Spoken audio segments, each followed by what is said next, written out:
തൃശൂർ ഇരിങ്ങാലക്കുടിയിൽ ഭർതൃവീട്ടിൽ യുവതിയെ തൂങ്ങി മരിച്ച നിലയിൽ കണ്ടെത്തി. വെള്ളാങ്ങല്ലൂർ കരുമാത്ര നെടുങ്കോണം വലിയകത്ത് നൗഫലിന്റെ ഭാര്യ ഫാസിലയെയാണ് ഭർതൃവീട്ടിൽ ചൊവ്വാഴ്ച തൂങ്ങി മരിച്ച നിലയിൽ കണ്ടെത്തിയത്.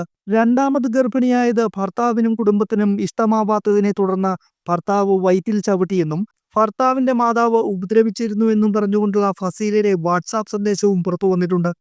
കൊടുങ്ങല്ലൂർ കോതപറമ്പിൽ വാടകയ്ക്ക് താമസിക്കുന്ന പതിയാശ്ശേരി സ്വദേശി കാട്ടുപറമ്പിൽ അബ്ദുൾ റഷീദിന്റെയും സെക്കീനയുടെയും മകളാണ് ഫസീല.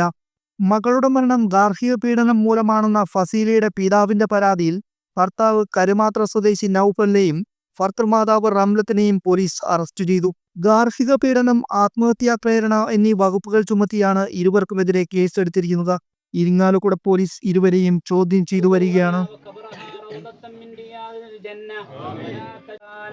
اللهم اجمع بيننا وبينها في دار جناتك النعيم الذين أنعمت عليهم من النبي الثواب ما قرأنا فداء لنا ولها من النار وفكاكا لنا في قبرها إلى يوم القيامة اللهم اغفر للمؤمنين والمؤمنات നന്മകൾ സ്വീകരിക്കണേ അല്ലാ. ഞങ്ങളുടെ തെറ്റുകുറ്റങ്ങളെ പോയി ചെയ്യണേ. വീട്ടിൽ നിന്ന് വിട്ടുപിരിഞ്ഞു പോയി സഹോദരിക്ക് നീ പുറത്തു കൊടുക്കണേ അല്ലാ. ഖബർ പ്രകാരം